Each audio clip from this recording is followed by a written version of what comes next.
Buenos días, amigos. Francisco Antonio Méndez y el programa Economía y Mercado les saludan como siempre, hoy viernes 10 de junio del 2022. Viernes, ¿no? Hoy es día de los combustibles. Hoy se anuncia esta tarde de Industria y Comercio, aunque el ministro anda, creo que acompañando al presidente Luis Abinader, por allá por Los Ángeles, California, en la novena cumbre de las Américas. Ayer el presidente, por cierto, tuvo una cena con el presidente Biden, con la vicepresidenta Kamala Harris y los demás participantes de la cumbre. También tuvieron una interesantísima reunión en donde el presidente Joe Biden, ante reclamos de los países caribeños que se les plantea, o sea, el objetivo de largo plazo, John Kerry, el pasado canciller, es el encargado de lo que tiene que ver con el medio ambiente y las políticas de transición energética de Estados Unidos. John Kerry, que fue ministro, el canciller. Y Estados Unidos tiene su política muy claramente definida de la transición energética, de la descarbonización. Sin embargo, la situación internacional con la falta de oferta en el mercado de los energéticos, específicamente del crudo, y la guerra posteriormente, y que la OPEP no ha querido inyectar la cantidad de petróleo que tenía por asuntos presupuestarios, porque mientras más caro más venden. Pero yo siempre hablo de un ministro de Arabia Saudita, Shaki Yamani, le decían el jeque Yamani, que es de los creadores de la OPEP, que valoraba y analizaba el impacto que tenía para el 73, en los 80, en las crisis, el alto precio de los combustibles para el crecimiento económico y cómo eso se revertía y cómo entonces caía la demanda. Entonces los países de la OPEP Plus, con Rusia, Noruega y los demás países que no pertenecen originalmente a la OPEP, pero son productores de petróleo, no han querido abrir los grifos para alcanzar la producción prepandemia. Y ha habido un déficit de oferta. Y por eso los precios, y ahí vemos, y ahorita vamos a conocer eso en detalle, de los precios de los combustibles, cómo está hoy, cómo estuvo ayer, cómo cerraron, etcétera, etcétera. Entonces, entre los países caribeños estuvo una petición del propio presidente Abinader, la cual saludo, dice que estaban con la vicepresidenta Harris y se empezaron a quejar, y entonces para sofocar la situación, llamaron al presidente Biden y participó de esa reunión con los países caribeños. Importantísimo, qué bueno, porque el que no grita no mama. El que no grita no mama. Chivo que no grita, cuchillo con él. Porque la agenda de largo plazo, todos estamos de acuerdo en la descarbonización y la transición energética, y instalar paneles solares y energía eólica y biomasa y hidráulica y todas las otras tecnologías que podamos ir desarrollando en términos comerciales. Pero siempre se va a necesitar la convencional para garantizar confiabilidad de los sistemas energéticos. Entonces, en el mediano y largo plazo todo eso está así, es así, correcto, y está bien, y hay que bajar el calentamiento global, porque si no vamos a perder el planeta, se van a deshelar los glaciares, se va a subir el nivel del mar, los caribeños nos vamos a ahogar, las playas se nos van a ir. Entonces todo eso está correcto, y en el mediano y largo plazo, pero decía Keynes, una frase famosa, que en el largo plazo todos estaremos muertos. Entonces puntual lo que se haga ahora, right now. Right now. Entonces dice el canciller, según palabras del canciller Roberto Álvarez, que el canciller nuestro, que el presidente Abinader tomó a la llegada del presidente Biden, tomó la palabra para plantear el impacto que estaba teniendo en los países el problema de los precios de petróleo, que de manera simultánea con esas políticas de mediano y largo plazo se tomaran acciones de corto plazo, porque estamos ahogados con la de corto plazo, y que ahora lo que se necesitaba era abordar soluciones para el tema energético. Y entonces el presidente Biden, ante la queja de los países caribeños, que todos, recuérdense que cuando el presidente Chávez, Hugo Chávez, decide Petrocaribe, eso fue una reunión que tuvo con el presidente Leonel Fernández, y él le planteó la posibilidad, y yo recuerdo porque yo había elaborado un borrador y se me levantó un sábado a la mañana temprano que el presidente lo quería en digital, en Word, yo se lo había entregado, para ver la posibilidad de que en ese entonces, buscándole alternativas al problema energético, yo tenía muchos contactos con personas de Venezuela. Había las lagunas de explotación donde se exponen los fosos, se acumula mucho petróleo, eso es un petróleo, un producto. Ese es un producto que tiene un alto pasivo ambiental para Venezuela y que para nosotros podía ser un activo. Y la propuesta era que se nos permitiera, que se cubriera con todos los aspectos medioambientales para nosotros procesar eso y sacar un combustible, un producto que lo pudiéramos usar aquí para generación. Y ese documento se lo redacté yo al presidente Fernández, él se iba y él quería hacerle algunas cosas. Se me levantaron tempranito, tuve yo que mandarlo, pues lo tenía ¿verdad? Y ese lo planteó al presidente Chávez. De ahí surge, de entonces, esa reunión, la idea de Petrocaribe, que ayudó a todos los países del área, y decía el presidente Abinader que es verdad que no se tenía, es la primera vez que se enfrenta a una crisis como esta sin Petrocaribe, sin Acuerdo de San José, sin nada de eso, y es cierto. No hay dudas de que es así. Entonces, ante todas esas quejas de los países caribeños y la voz cantante de la economía más grande, que es la nuestra, República Dominicana, y el presidente Abinader, que está sufriendo en carne propia ese asunto, que lo acababa de decir ayer, acababa de decirlo, está fuera de control el asunto de los combustibles. Cuando retorne el gabinete económico está revisando a ver qué vamos a hacer con eso, pero ya pasó de los 115 dólares el barril. Y el presidente Biden positivamente designó inmediatamente un equipo, una comisión, y dispuso que se diseñe a partir de hoy viernes los programas y estrategias que se van a implementar para colaboración en materia energética, en materia alimentaria y para financiamiento en términos concesionales, en términos favorables, blandos, largo plazo, 30 años, tasas concesionales, 1, 2%, periodos de gracia. Entonces yo creo que de por sí ya es un gran logro, y yo aplaudo y saludo, y sería ya un gran éxito del presidente, nada más eso, para los países caribeños, del presidente Abinader y de los presidentes de los países caribeños, que obtengamos beneficio en relación a eso, y ya está el compromiso del presidente Biden. Joe Biden accede a asistencia petrolera, alimentaria y financiamiento para el Caribe. Yo eso lo aplaudo y saludo, y si se dio como está así, excelente. Excelente. Adicionalmente a eso, el presidente Abinader estuvo visitando la empresa SpaceX de Elon Musk, que tienen servicios satelitales, la empresa Starlink, y dice que en términos de inversiones nosotros tenemos 20 años, del 4 hacia acá, las condiciones macroeconómicas nuestras de riesgo comercial, de riesgo país, son bastante positivas, halagüeñas. Por eso en el año pasado, en el 21, 3.000 millones de dólares. El presidente proyecta que se van a traer de inversión extranjera directa unos 3.500 millones de dólares. Y con ese anuncio de la planta de Manzanillo, claro, es una inversión de 4 o 5 años. Si tú lo prorrateas, tiene su plan de desembolso, ¿verdad? De presupuesto de capital, pero en todo caso es inversión, lo que sea. 3.500 millones no es paja de coco. Si fueron 3.000 en este año y lo sentimos, mira la zona franca, dice de zona franca que no hay parques, hay que crear parques nuevos.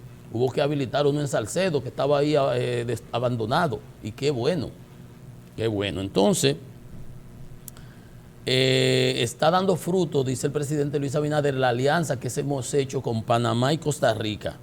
República Dominicana, Panamá, Costa Rica, que somos países muy similares en términos macroeconómicos, en términos de afinidades. Los panameños y nosotros somos pim pum, son un chismabulloso ellos. Mis hermanos panameños, estudié con panameños, me encantan. Entonces, Starlink parece que solicitó en el país, están a la espera de la aprobación para ofrecer sus servicios. Bueno, ahí ojalá y no se lo lleven ahí a La Victoria, que tenían los delincuentes de La Victoria, ¿cómo se yo digo? Altiz, Claro, Victoria 6G. Esos estaban más adelantados. Bueno, excelente, excelente, qué bueno. Ojalá y de esa cumbre, el tema, sí, todo esto está muy bien, hasta ahí está excelente. Hoy tiene el presidente su participación y yo espero que truene, que hable duro, que dé un trompón en el podio para el tema haitiano, para el tema de la inmigración. Nosotros no podemos cargar con Haití y los Estados Unidos no pueden mirar para el otro lado teniendo ese problema ahí incubándose que va a desestabilizar toda la región. No hacen nada con esta ayuda energética, alimentaria, concesional, si vamos a tener ese cáncer ahí y si no lo vamos a extirpar y si no lo vamos a enfrentar, si no se va a pacificar ese país. Ahí leía los otros días de que uno de esos de las bandas que vienen para acá, no lo duden, porque ¿qué diferencia hay de los que están allá y los que vienen para acá? ¿Cómo sabemos si ellos ni siquiera documentos tienen? ¿Cómo tú lo vas a saber cuál es? Entonces nosotros tenemos que tomar ese tema. Aparte de que lo tomen los Estados Unidos, porque no es que nosotros vamos a delegar nuestra autoridad y soberanía de ninguna manera. Y tenemos que enrocarnos nosotros aquí, apretar la muñeca y sacar a todos esos pro-haitianos que están en el gobierno. Eso es la posición que tiene que hacer el presidente y a esa ONG ponerla en su puesto. Y lo vamos a aplaudir, que cuente con este programa, que cuente con nuestra persona. Nosotros lo apoyamos de manera irrestricta.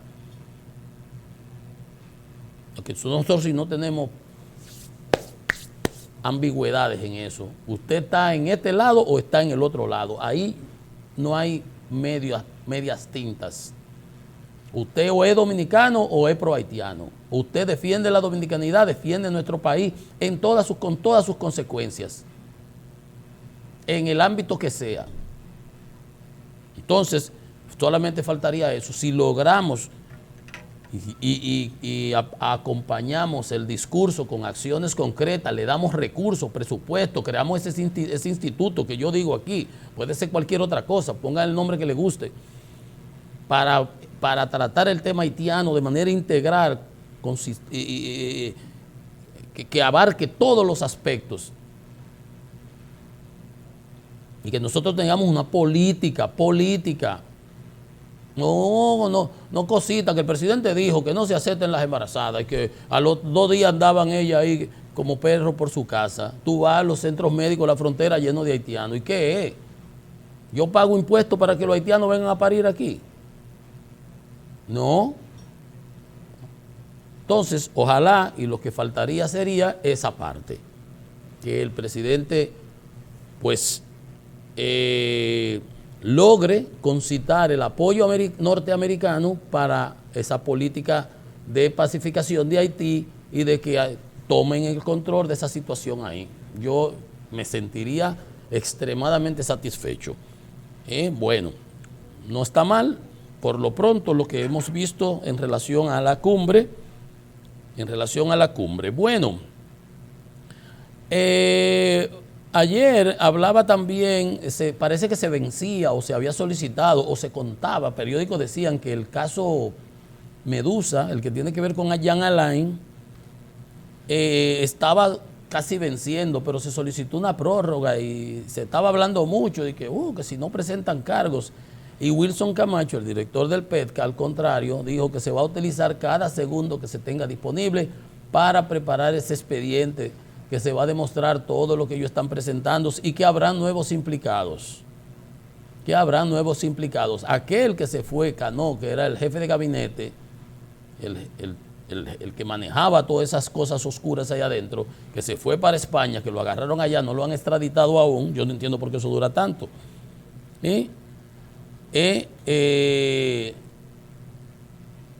Está por allá, está preso. Aquí tienen a Forteza, que era el director de comunicaciones, Alejandro Forteza Ibarra y al exdirector administrativo Jonathan Joel Rodríguez. Era una asociación de malhechores que tenían ahí. La encargada de proyectos, ¿se acuerdan que ahí le llevaban el dinero ¿cómo era? En bultos, Esa está de arresto domiciliario. También la directora administrativa Altagracia Guillén Calzado y Rafael Antonio Mercedes Marte. O sea, imagínense ustedes que todo el que ocupaba posición administrativa y gerencial en la Procuraduría de Jean Alain, no los de la persecución de los fiscales y eso, sino administrativa y gerencial, está preso. ¿En manos de quién era que estaba el Ministerio de Justicia de la República Dominicana? En manos de delincuentes y en manos del crimen organizado. Por eso, cuando ustedes ven por ahí que hablan de que si la cárcel, este lío que se armó en estos días con Roberto Saltana y la Victoria, las Parras y eso, que se habla, que si Macarrulla, que si las otras compañías, que si la sobrevaluación de las 5 o 6 cárceles, Pedro Corto en San Juan, aquí en Najayo, la de San Luis, la de las Parras en la Victoria. Todo eso, yo digo, no, está bien, hay que si hubo sobrevaluación, que si hubo soborno, que si hubo aquí, que si hubo acá. Eso que lo quieren muchos de las bocinas llevar ahí al tema. No, eso es lo de menos. Esa es una partecita. La parte grande era esa, el control del crimen organizado de toda la base de datos, que dejaron las computadoras hackeadas. Que cada vez que daban un teclazo en una computadora de la Procuraduría, allá en un monitor ellos veían lo que estaba escribiendo. Y si ellos querían cambiar, cambiaban. Tú ponías, el tipo se fue a las 11 de la noche y hacía el expediente y lo cerraba ahí en Word, si no lo grabaste en PDF. Y venía otro por allá y te le cambiaba. El tipo no llegó a las 11 de la noche, sino que se fue a las 11 de la noche. Ya todo, cuando se lleva al tribunal y se presente, dice lo contrario. Eso es como el maquillaje de las cámaras de cuenta. Óigame, señores, es que ustedes pónganse y analicen la magnitud, que cambiaban las extradiciones, las órdenes de extradiciones, le cambiaban las cosas. Tiene razón el presidente Abinader cuando dice 61 toneladas de droga hemos capturado, más que en los 16 años. Yo decía, bueno, llévelo hasta el 2000 también, más que hace 20 años. Porque en el 2000 hasta una pista aérea le construyeron a Quirino. Entonces, eso es en cierta medida es verdad, porque en esos 8 años, porque en otras ocasiones habían hechos aislados y siempre habrá delincuencia. Y en Estados Unidos la hay. Ayer estaba el hearing, en prime time, como le llaman ellos, en horario. Solamente Fox quería poniendo sus locos ahí, hablando de otras cosas. Pero se están presentando todas las evidencias del intento de golpe de Estado que intentó Donald Trump el 6 de enero del 21, sí. Cuando las elecciones, cuando el traspaso, cuando tenía que hacerse el traspaso de mando, que el vicepresidente Mike Pence tenía que abrir, reconocer que los resultados electorales de los estados, que es lo único que él hace. Él quería que Pence no lo hiciera. Le decía, pero ¿cómo puedo yo violar la ley? Eso es lo que está en la Constitución. Pero ayer se presentaron y se va a presentar en todos estos días, en esas presentaciones, se presentaron videos inéditos que no se habían dado a conocer. Uno había visto de todo sobre eso, mucho. Declaraciones de la hija de Ivanka, de Jerry Kushner, el suegro, del procurador general del mismo Trump, de Bill Barr, que le dijo cuando le venía a hablar y que hubo fraude, dijo, eso es disparate, eso es bullshit, disparate, bobería, eso no es verdad. Yo no he visto ni una sola evidencia que diga, pero el tipo, un delincuente, así como está sometido en las cárceles, en las cortes de Nueva York, ya hay 6 o 7 de los que se conocen como los Proud Boys. Esos son grupos paramilitares de esos de la extrema derecha, cabezas de esos que andaban vestidos en zafarrancho militar. Todo eso fue preparado, un complot. Se quería que él no reconociera los votos electorales en varios estados para entonces en esos estados llevar gente por detrás y háganlo oculto. Están todos los documentos porque es que todo sale. Y esa investigación se ha gastado unos millones largos, pero va a presentar todas esas evidencias. Y entiendo yo que debe ser, se hablaban de dos casos, sedición. Eso es atentar contra el Estado.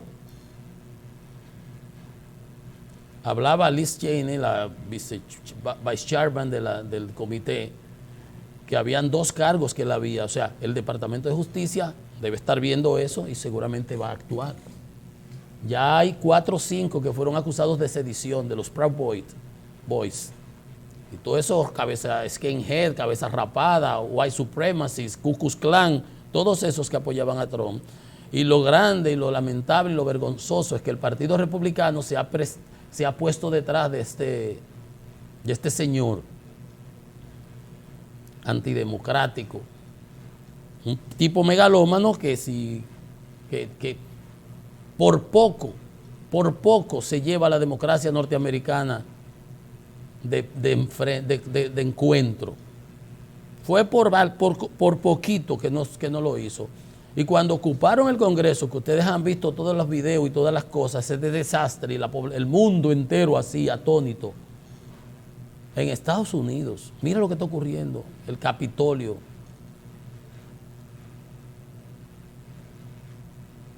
Esas turbas alentadas por ellos, preparado por ellos, financiado por ellos, no fue nada casual. Había toda una estructura y un plan de 7 pasos preparado. Ahí no hubo nada por casualidad. Entonces vamos a ver dónde acabe todo eso y si el Departamento de Justicia los lleve, pero para que ustedes vean cómo son las cosas y que tiene que haber consecuencias. Porque si no, eso se va a volver a repetir. Imagínate tú que él vuelva y sea presidente y agarre. Eso están haciendo, por ejemplo, están pasando leyes en los sitios donde ellos son débiles para que los latinos no puedan votar, que los negros no puedan votar, que no puedan pasarle ni agua en una fila. Agua. Usted está haciendo una fila, no puede, y eso es violatorio a la ley. Todo ese tipo de cosas se están inventando. Cambiando los distritos electorales para ellos tener poder congresional, poder controlar la Cámara de Representantes. Segregando, o sea, aprovechando que tienen poderío en los estados. Todo ese tipo de jugarretas. A mí me da una vergüenza enorme que el partido, como se llama en The Great Old Party, el republicano, el gran partido, el gran viejo partido de Lincoln, haya caído en ese zafacón de desvergüenza e inmoralidad. Todo por el poder, detrás de una persona que no tiene ningún tipo de principio. Bueno, aliado de Putin, por cierto, era el hombre de Putin, fue que lo hizo ganar. Claro, la candidata Hillary era horripilante, pero fue él que le hizo ganar con todos los trabajos y los hackeos y todas las cosas que le hicieron. Y era un agente que él tenía. Sabrá Dios cuántos favores le debía a Putin. Pero bien, ahí veremos. Dice Wilson Camacho que va a haber nuevos implicados en el caso Medusa.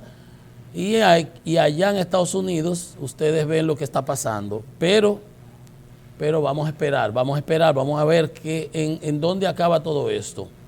¿Dónde acaba todo esto? Miren, una información que me preocupaba bastante está en la primera plana del periódico Listín Diario hoy, y es el doctor Rafael Mena de ANDECLIP, de la Asociación Nacional de Clínicas Privadas. Dice, grandes clínicas nacionales de la capital han quebrado porque no pueden satisfacer los servicios que dan, porque las deudas, los compromisos y todo ese tipo de cosas. Y eso sucede en una coyuntura en donde ayer tuvimos 543 nuevos contagios en 6,000 muestras que se procesaron. La positividad diaria del COVID sigue subiendo y no veo que las autoridades sean proactivas, tomen medidas, recomienden nada, hagan campañas, pongan restricciones, nada. Aquí no está pasando nada. Y la positividad diaria en 16.74. Todos los días va subiendo. Es como las encuestas, señores. Una encuesta que dice que 22%, eso es mucho o es poco, eso no tiene importancia ni trascendencia, es una foto de un momento. Ahora, si la siguiente sale 22, 26 y la subsiguiente sale 32, ahí hay una tendencia, 22, 26, 32, wow, así. Y si es lo contrario, 40, 35, 32, eso lleva una tendencia declinante, decreciente.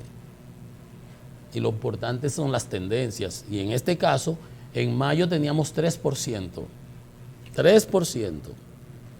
Y es así que vamos, skyrocketing, como dicen en inglés. Como un cohete para el cielo.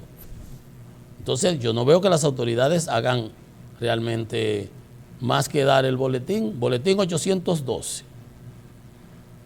Boletín 812, 158 pacientes ya ingresados en hospitales.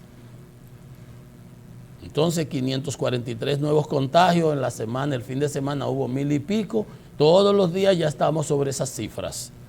Entonces, usted ve en Shanghái, por ejemplo, que abrieron la ciudad, dice que van a confinar un área de nuevo de 2.7 millones de habitantes para hacer un test masivo, porque han aparecido unos casos y ellos tienen una política que quieren hacer de tasa de COVID 0. Aquí no vamos a poder hacer eso nunca.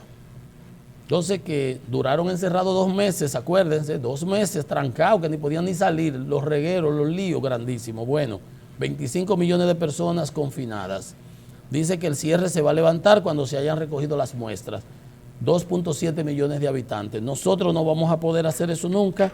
Solamente los chinos pueden hacer eso, que son muchos chinitos. Y es un sistema que no es democrático y pueden aplicar la medida que a ellos les parezca. Ahí no hay quien se pueda meter con ellos. Son un país que ellos hacen lo que a ellos les guste y les parezca y entiendan. Y cada país es soberano y no tenemos nosotros por qué inmiscuirnos en eso. Eso tiene que ver con su costumbre, con su realidad política, y ellos se manejan como ellos quieran. Y en la práctica, si vemos el desarrollo que han tenido en 40 años, habría hasta que darle la razón. Porque China ahora mismo se ha convertido en la segunda economía del mundo, con camino a convertirse en la primera, con todos esos problemas, como los tiene todo el mundo, como los tiene todo el mundo. Pero así vemos que tenemos una positividad que ya ronda el 17% y no percibo, no sé si usted lo ve de otra manera, pero yo personalmente no percibo una actitud diligente, proactiva, dinámica de parte de las autoridades de salud. No lo veo yo. Me quejo a cada rato, contribuyo acá, le digo, vamos a pedir por lo menos la tarjetita de vacunación en los lugares, para que el que no la tenga, su segunda dosis, la vaya a poner. El que no tenga la tercera dosis, vaya y se la ponga. Pero algo tenemos que hacer. Vamos a esperar que el choque avise. No, dale para atrás que el choque avisa, como se dice.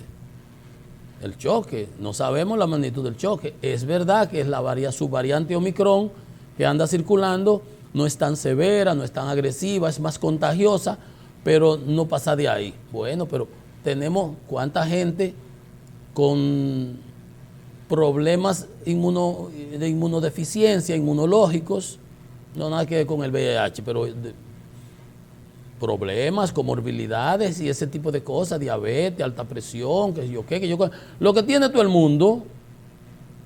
Tú sabes la gente buena que se nos ha muerto del COVID. Recordemos, póngase a pensar, artistas, ¿cuánto?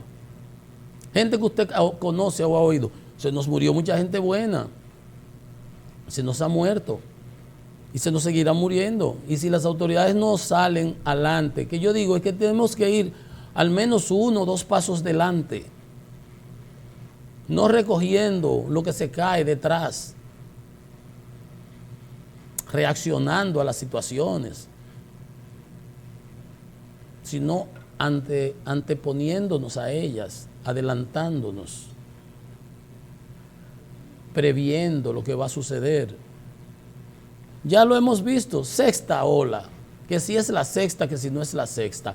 Dice una doctora epidemióloga de la Asociación de Enfermedades respiratoria, que lo que estamos viendo, con todo y ese 16.70 y tanto, 17 casi, 74, lo que estamos viendo, dice ella, es la punta del iceberg.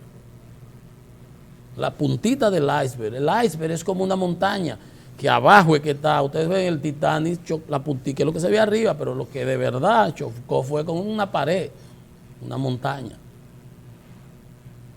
Un témpano de hielo gigantesco.